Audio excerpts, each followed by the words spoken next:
Communication, celui de l'Enseignement supérieur et de la Recherche scientifique et le ministre du Plan. Il s'appelle Touba Césaire Pogomou, il a 53 ans. Diplômé de la promotion Mohamed V de l'université guinéenne, Touba Césaire Pogomou est un homme des lettres modernes et de la communication. Il a créé la première presse universitaire à la faculté des sciences sociales et de la nature de Donka en 1979. Cette passion des médias ne le quittera plus jusqu'à la fin de ses études dans la première promotion de l'école normale supérieure de Mania en 1981. Le nouveau ministre de la Communication porte dans sa besace plusieurs diplômes, dont celui des études approfondies en sémiotique communication de l'université Franche-Comté de Besançon, de maîtrise de français langue étrangère de l'université Paris 10 Nanterre, de technique documentaire de l'école normale de Saint-Germain-en-Laye, de méthodologie du français à l'université de Bordeaux-Talence, ainsi que de l'école normale supérieure de Saint-Cloud en France. En service au ministère des Affaires sociales, de la promotion féminine et de l'enfance, le ministre Touba Césaire Pogomou a longtemps exercé à la Direction nationale de l'éducation préscolaire et de l'enfance comme directeur national. Il est président du comité de pilotage Protection Guinée UNICEF. Depuis 2011, inspecteur général adjoint du ministère d'État des Affaires sociales, de la promotion féminine et de l'enfance. Touba Césaire Pogomou est né à Lola en Guinée forestière. Il est marié et père de 6 enfants. À l'enseignement supérieur et recherche scientifique, le nouveau ministre est un consultant socio-économiste de renom. Il s'appelle Bailotiluel Ganlo. Il est né en février 1945 à l'Abbé. Titulaire d'un certificat d'enseignement supérieur en sociologie africaine, d'un certificat d'enseignement supérieur en économie du développement et de maîtrise en sciences économiques, le ministre Bailotiluel Gallo est membre des bureaux exécutifs de plusieurs ONG et coopératives, dont l'Association pour la promotion des énergies renouvelables et du développement durable, la coopérative des Amis de la Sala, de l'Association guinéenne pour la promotion des pédagogies actives. En sa qualité de consultant, il a dirigé, entre autres, l'évaluation internationale indépendante du FIDA, le programme d'appui aux communautés villageoises PACV pour plusieurs activités, l'étude socio-foncière dans la zone d'exploitation du minerai de fer de Simandou, les programmes d'appui au développement des petits exploitants de Guinée forestière et de Basse-Guinée Nord. Bailotiluel Gallo a également coordonné l'équipe de consultants nationaux pour la rédaction du rapport national sur le développement humain 2002. Le nouveau ministre de l'Enseignement supérieur et de la Recherche scientifique est marié et père de 2 enfants. Lui, il s'appelle Sékou Traoré. Il est le nouveau ministre du Plan. Titulaire d'une maîtrise de mathématiques de l'Institut Polytechnique Julius Nyerere de Cancan, Sékou Traoré est diplômé du cours supérieur de planification de l'Institut d'économie des pays de développement de Varsovie, Pologne, ainsi qu'un diplôme de modélisation macroéconomique et macrofinancière de l'Institut international d'administration publique IAP de Paris, France. Le nouveau ministre du Plan a également suivi des cours sur la gestion de l'économie nationale à l'Institut de l'économie de développement économique de la Banque mondiale à Washington, D.C., des cours sur l'analyse et évaluation des projets au centre de formation de la Banque africaine de développement BAD à Abidjan, ainsi que des cours de politique et de programmation financière à l'Institut de formation du Fonds monétaire international à Washington. Sékou Traoré a été successivement chef de division planification financière, directeur général adjoint du Plan, assistant d'administrateur à la Banque africaine de développement BAD, directeur national de l'économie, conseiller du ministre de l'économie et des finances, chargé du suivi des programmes d'ajustement avec le FMI et la Banque mondiale, directeur national adjoint du budget. Depuis 2011, il est conseiller économique principal du Premier ministre, chef du gouvernement. Le ministre Sékou Traoré est âgé de 52 ans. Le vendredi 5 octobre, le gouvernement de la Troisième République a connu son premier remaniement partiel. Le Premier ministre est reconduit à son poste avec 25 autres ministres. Parmi les nouveaux promus, une seule femme, il s'agit de Mimi Koumbassa, ministre déléguée aux Affaires sociales, à la promotion féminine et à l'enfance. Son portrait avec Kadi Touré. La seule nouvelle femme à faire sa rentrée dans le gouvernement de Mohamed Seyd Fofana En ce 5 septembre 2012, la voici. Madame Kamara Hadja Mariama Mimi Kumbasa est un pur produit de l'université guinéenne.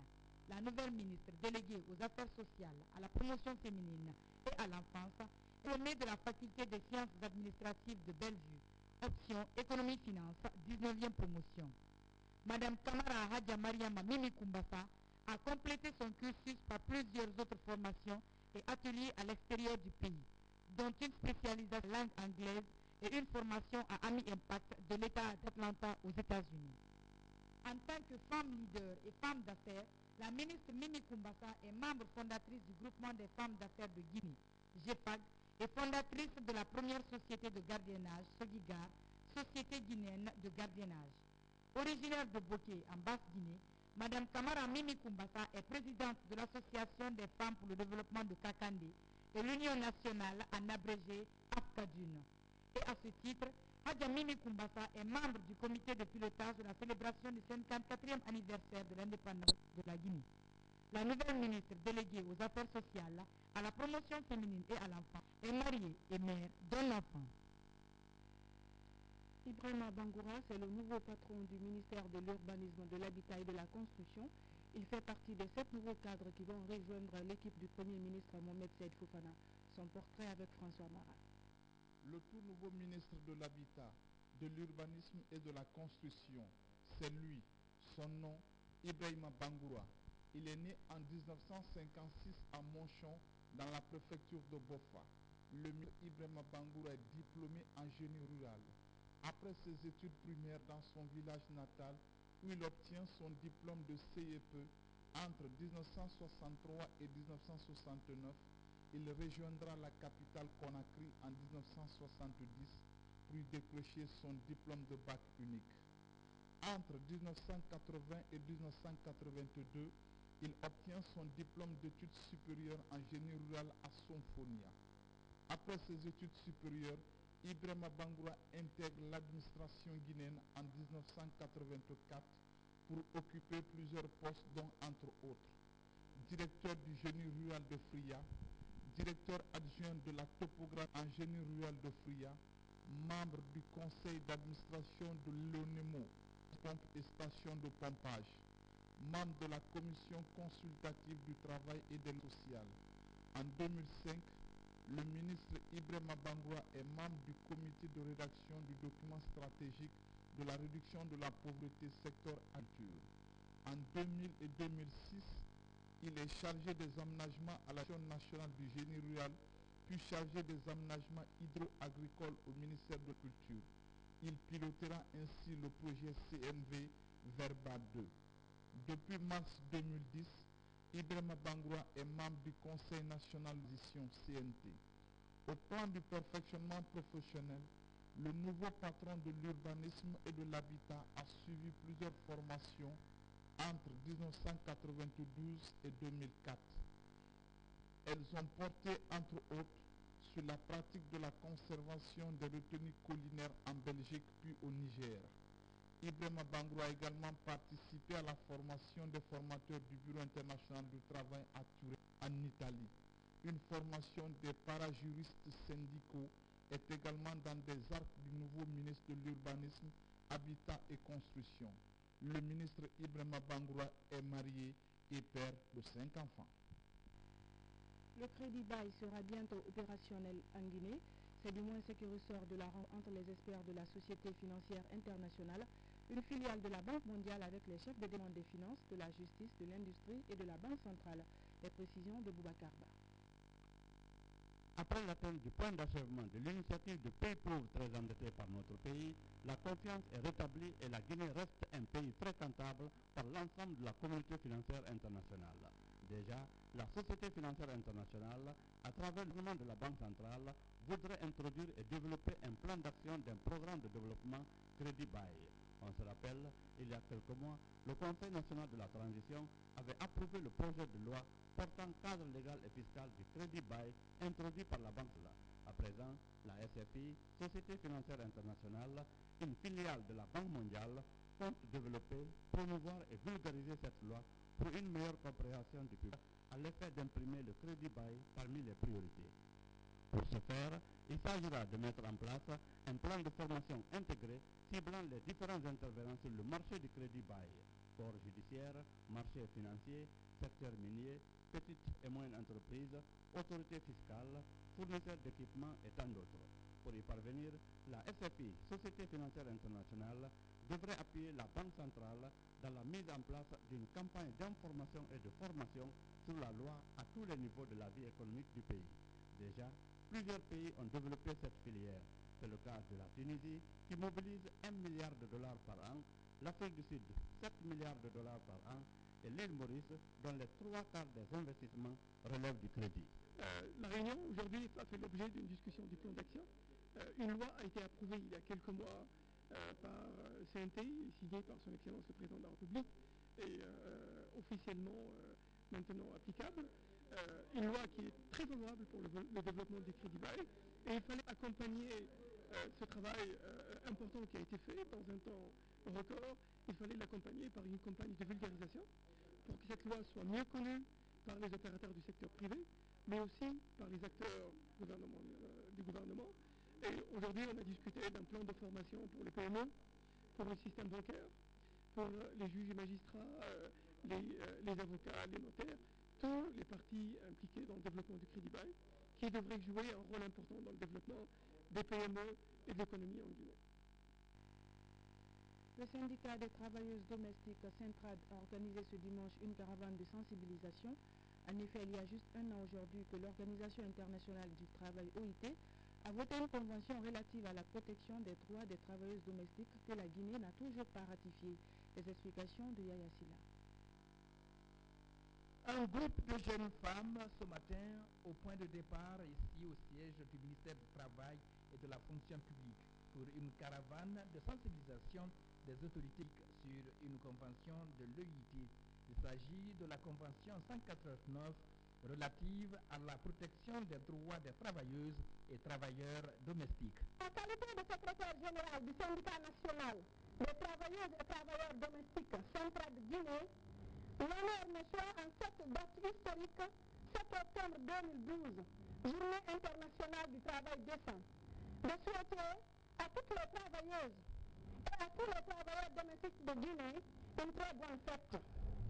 Ainsi, vous venez d'y prendre part, a pour but d'exercer à l'occasion de cette célébration le gouvernement guinéen a ratifié la Convention 189 de l'Organisation internationale du travail, OIT, sur les droits des travailleuses et travailleurs domestiques. Notre ardent est que notre chère Guinée soit dans le cercle restreint des 12 pays de cette convention en 2012, comme le recommande la Confédération syndicale internationale CSI. Des champs sur tout le trajet depuis le département du travail jusqu'à la poste de travail. Là, devant les élus syndicaux de la CNTG, Confédération nationale des travailleurs de Guinée, ont présenté des sketchs sur les conditions difficiles de travail des domestiques. Très comblé par cette mobilisation, le secrétaire général adjoint de la CNTG a invité les travailleuses domestiques à plus de courage. La famille n'utilise pas cette dame qu'on appelle boy, cette dame qu'on appelle zone. Quelqu'un me disait, alors c'est bon, où est la mauvaise? Ça veut dire que vous êtes si important dans la vie sociale guinéenne aujourd'hui que sans vous, il est difficile que les foyers guinéens puissent tenir. Donc la lutte pour votre droit est un objectif majeur pour la Confédération nationale des travailleurs de Guinée. Sur une note d'espoir, ces femmes travailleuses et les syndicats de la CNTG ont chanté et invité à l'unisson à la ratification très rapide de la Convention 189 de l'OIT par la Guinée. Les cadres de l'électricité de Guinée, EDG, partent en offensive contre les branchements clandestins. Après, les grandes sociétés ont rendu visite à la radio FM. Selon les inspecteurs, la radio Espace FM doit plus de 93 millions de francs guinéens, une somme qui sera due aux branchements clandestins et aux pénalités. Les détails avec Alarénie Bailouba. Depuis un certain temps, les cadres de l'électricité de Guinée passent à l'assaut pour appréhender les personnes qui se branchent clandestinement sur leur ligne. Après les grandes sociétés industrielles, c'était au tour de la radio Espace FM de recevoir les techniciens de l'entreprise. Selon EDG, Espace FM est branché sur une ligne triphasée au lieu d'une ligne monophasée, comme l'avait déclaré la radio à son premier abonnement, ce qui cause une perte considérable à l'entreprise, à en croire ses travailleurs. Comme nous sommes une nouvelle équipe dirigeante au niveau de l'agence Imbaya, nous avons commencé les enquêtes du terrain. Au niveau des enquêtes du terrain maintenant, on s'est rappelé, on a vu la référence de Espace FM sur notre fichier où on avait un abonnement mono. Mais techniquement, j'ai regardé le compteur, j'ai vu que c'est un compteur triphasé qui est sur le terrain. Je me suis posé la question, j'ai dit pourquoi ils ont fait un abonnement mono, ils ont tiré un branchement triphasé parce que le compteur triphasé qui est déjà positionné sur leur compte. J'ai envoyé l'équipe, j'ai préparé une convocation, on les a coupés. On a donné la convocation de se rendre à nos locaux le 3. Avant le 3, ils ont pris quelqu'un, un bénévole pour se donner du courant électrique. Il n'y a pas d'antécédent entre la radio Espace et EDG. Je crois que le bâtiment que vous voyez en face d'où Espace est émis, quand vous regardez les premières factures de Espace, c'était facturé dans l'ordre de 500 000, 400 000, 600 000. Et même ils sont venus contester l'action de 400 à 500 000. Et ça, c'était sur une phase. Tandis qu'ils ont tiré le triphasé. Lorsqu'on a mis le compteur a 3 millions par facturation. Donc, quelque part, au niveau de l'EDG, il y a un manque à gagner. Parce qu'on les facturait 500 à 600 000, ils ont contesté la facture. Lorsqu'on a mis un compteur, mais le compteur reçoit 3 millions, donc il faut calculer le manque à gagner. C'est ce que nous avons fait, on a produit la facture. Radio Espace est abonné à EDG. La dernière fois, ils viennent, nous on était à Bouquet, ils disent que la déclaration que nous avons faite au niveau de la direction d'EDG, que c'est un abonnement monophasé. Donc eux, ils sont venus ici, ils ont vu que c'était un abonnement triphasé. Je les ai demandé, mais qu'est-ce que c'est que cette histoire? Je ne comprends pas. Expliquez-moi ce qui se passe. Non, finalement, à la fin du compte, ils ont dit que pour l'abonnement, il fallait payer 8 millions. On a été hier payé 7 millions 500. Et puis voilà. Donc moi, je m'attendais plutôt à voir ça et à régler à l'amiable, si on peut appeler ça comme ça. Et puis voilà. Du jour au lendemain, j'étais hier dans la voiture. J'entends sur mon statut comme quoi Espace a fraudé. Ils ont même coupé nos fils depuis avant-hier. Ça fait 4 jours là. Le branchement clandestin, comme on le voit, est une affaire très sérieuse. À Espace FM, les discussions sont encore en cours pour éclaircir la situation et trouver une solution au problème. En attendant, EDG continue son offensive sur les autres radios et sociétés de la place.